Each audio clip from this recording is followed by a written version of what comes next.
नई नवेली बहू के लिए रिवाज गर्मी में। आज तो सुबह से ही इतनी ज़्यादा गर्मी है कि हालत खराब हुए जा रही है। नहाने का भी कोई फ़ायदा नहीं हुआ।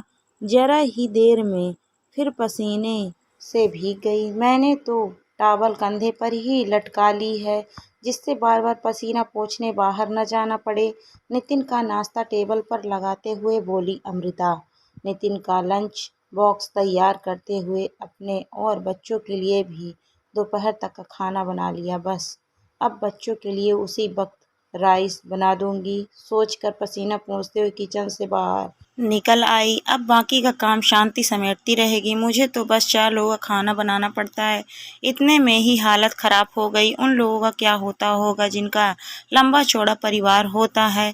पूरे दिन नाश्ता खाना बनाते बनाते उनकी तो बस हो जाती होगी। अचानक से मन में ख्याल आ गया अमृता के, दीदी जल्दी से एक गिलास पानी पिला दो, प्यास के मारे गला सूखा जा रहा है। अमृता, तेज धूप है बाहर। शांति ने घर में घुसते ही कहा। रुक जा, अभी देती हूँ। शांति के लिए नींबू पानी बनाया तो अपने और बच्चों के लिए भी बना लिया। शांति फटाफट अपना काम निपटा रही थी। मैं भी सोच रही थी कि जैसे ही शांति जाए तो आराम से ऐसी चलाकर आज बच्चों का बचा हुआ हॉलीडे होमवर्क फिनिश करवा देती हूँ। स्कूल खुलने में कुछ ही दिन तो रह गए हैं। शांति के जाने के बाद गेट बंद करने बाहर गई तो सामने नंदिता दीदी दिखाई दे गईं। शायद कहीं से लौट रही थी। कितनी गर्मी है, लगता है जान ही ले लेगी। जैसी बातों के बाद वह बोली, अमृता क्यों ना आज शाम को उषा भाभी के बहू को शगुन पकड़ाएं, सब लोग तो दे आए, बस हम दोनों ही बचे हैं। यह तो आपने ठीक कहा दीदी, मैं भी कई दिनों से सोच रही थी पर गर्मी की वजह से निकलने की हिम्मत ही नहीं पड़ रही थी। उषा भाभी रोज सुबह वॉक करते वक्त मिल जाती हैं तो अच्छा नहीं लगता है कि 2 महीने होने को आए हम लोग अभी तक उनकी बहू देखने नहीं गए। अरे उन्होंने यहाँ से शादी की होती तो हम लोगों ने कब की बहू देख ली होती। बेटे की शादी के 1 महीना बाद तो वो लोग खुद गांव से लौटे थे। फिर उस दिन जब मैं गई थी तो ताला लगा था उनके घर में। गए होंगे कहीं। वैसे भी नई बहू को शुरू में रिश्तेदारों में जाने से ही कहाँ फुर्सत मिलती है। उनकी तो रोज ही किसी न किसी के घर दावत होती है। खैर जो भी हो, आज हम दोनों यह काम निपटा ही लेते हैं। बात खत्म करते हुए कहा उसने।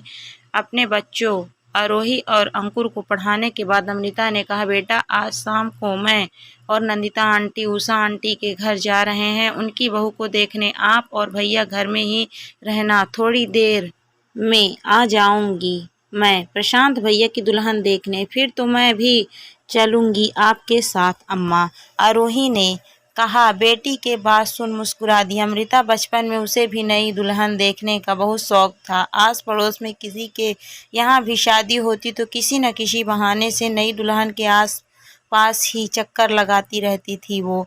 शाम को वह तीनों उषा दीदी के घर पहुँचे। वह हमेशा की तरह टी शर्ट पैजामे में ही थी। वो बहू कहाँ है आपकी, हमने पूछा तो बोली, अरे रसोई में है, जब से आई है मुझे किसी काम में हाथ ही नहीं लगाने देती, खुद ही सारे दिन लगी रहती है। अपूर्वा बेटा देखो तो आंटी आई है, बाहर आ जाओ, काम बाद में कर लेना। सोफे पर बैठे बैठे ही आवाज़ लगाई उन्होंने। जी मम्मी जी आती हूँ, बस सब्जी में तड़का लगा लूँ, अंदर से ही जवाब दिया उसने। इतनी देर में उनका छोटा बेटा कोल्ड ड्रिंक हमारे सामने रख गया। भाभी जी बड़ी जल्दी खाना बन जाता है आपके यहाँ। वह क्या है ना, प्रशांत सुबह टिफिन लेकर नहीं जाता, शाम को जल्दी ही खाना खा लेता है, इसीलिए खाने की तैयारी जल्दी ही कर लेते हैं हम लोग। पहले मैं करती थी, अब यह करने लगी है, नंदिता दीदी के पूछने पर जवाब दिया उन्होंने। थोड़ी देर बाद हाथ में नाश्ते की ट्रे लेकर अपूर्वा बाहर आई। गुलाबी रंग का वर्क वाला सिंथेटिक सूट पहने, ऊपर से लाल रंग की भारी चुनरी, हाथों में भर भर चूड़ियाँ, ट्रे टेबल पर रखकर हमारे पैर छूने झुकी। वह तो देखा, दोनों हाथ घमौरियों से भरे पड़े थे। उसके सामने बैठी अपूर्वा को बड़े ध्यान से देखे जा रही थी आरोही। फिर अपना मुंह मेरे कान के पास लाकर बोली, मम्मा ये किसी फंक्शन में जा रही हैं क्या? इन्होंने ऐसे कपड़े क्यों पहन रखे हैं? गर्मी नहीं लग रही है क्या? अमृता ने उसे चुप रहने का इशारा करते हुए धीरे से कहा, बेटा शादी के बाद दुल्हनों को ऐसे ही कपड़े पहनने पड़ते हैं। आरोही, कैसी लगी भाभी तुम्हें? जाओ भाभी के पास जाकर बैठो। उषा भाभी ने ध्यान से अपूर्वा को देख रही थी। आरोही से कहा, आरोही क्या कहेंगे? उसकी भाभी तो है ही बहुत सुंदर। सही में भाभी, आप तो हीरा ढूंढ कर लाए हो गांव से। मन लग गया आपका हमारे शहर में? अपूर्वा की तरफ देखते हुए कहा अमृता ने। अपूर्वा ने सिर हिलाकर कहा हाँ, और कहा इशारे से आरोही को अपने पास बुलाया तो आरोही उसके पास जाकर बैठ गई। दोनों पता नहीं क्या बातें करने लग गईं। मन तो इसने हम सबका लगा लिया है, सारे दिन हंसती रहती है। सच में एक बेटी की कमी थी, जिंदगी ने भगवान ने वह भी पूरा कर दी, पर बेचारी यहाँ की गर्मी से परेशान हो गई। पहाड़ों की है ना, वहाँ पर तो ज़्यादा गर्मी पड़ती नहीं है। उषा दीदी खुद ही बताने लगी। परेशान क्यों नहीं होगी भाभी जी, आपने इतनी गर्मी में उसे कपड़े जो इतने हैवी पहना रखे हैं। देखो तो कितनी भारी चुन्नी है, बेचारी से संभली ही नहीं जा रही है। नंदिता दीदी से रहा नहीं गया तो उन्होंने बोल ही दिया, अरे लाल चुन्नी तो इसे 6 महीने तक पहननी ही पड़ेगी, हमारे यहाँ का रिवाज है। मैंने भी पूरे 6 महीने तक पहनी थी, और फिर नई दुल्हन तो वैसे भी सजी सवरी अच्छी लगती है। मैंने तो कह रखा है रोज अपनी शादी वाले सूट ही घर में पहना कर कोई न कोई घर में आता ही रहता है। सास की ठसक से बोली उषा, भाभी वह तो आप ठीक कह रही हो भाभी, नई दुल्हन सजी सवरी अच्छी लगती है, पर जरा मौसम का हाल भी तो देख लो।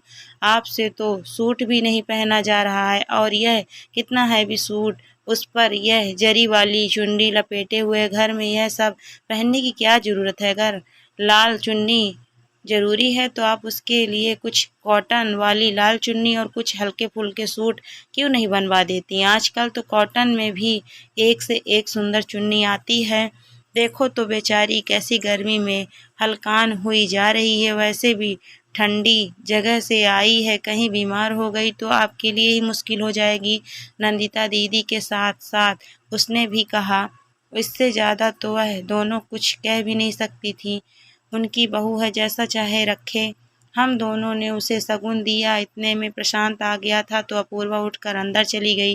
थोड़ी देर बाद हम भी अपने अपने घर आ गए। अपने घर आकर भी दिमाग में यही चलता रहा कि बेचारी लड़की जो बचपन से पहाड़ी जगह पर रहती आई है, क्या हाल हो रहा होगा उसका। खुद से तो सूट भी नहीं पहना जाता, इतनी गर्मी लगती है। सारी रस्मों रिवाज क्या बहू के लिए ही होते हैं? कितना अच्छा होता अगर अपने नियमों में थोड़ी सी ढील देकर उसके लिए कुछ कॉटन के हल्के फुल्के कपड़े मंगवा देती। जब खुद ही कह रही है बहुत खुश रखती है हमें, तो थोड़ा उसकी खुशी का भी ख्याल कर लेती तो दिल में कई गुना इज्जत न बढ़ जाती उसके लिए। आखिर गर्मी तो सबको लगती है, वह तो उसकी मजबूरी है जो बेचारी चुपचाप, जैसा आप कह रही हो, आपकी बात मान रही है। दोस्तों, जमाना बदल रहा है।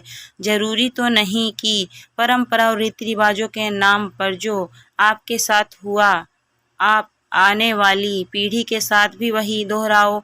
मैं यह नहीं कह रही कि अपने रस्मों रिवाज को मत मानो, लेकिन समय के साथ उनमें थोड़ा बदलाव लाते रहो, रियायत देते रहो, माननीय आधार पर ही सही, जिससे वो हमें बंधन ना लगने लगे।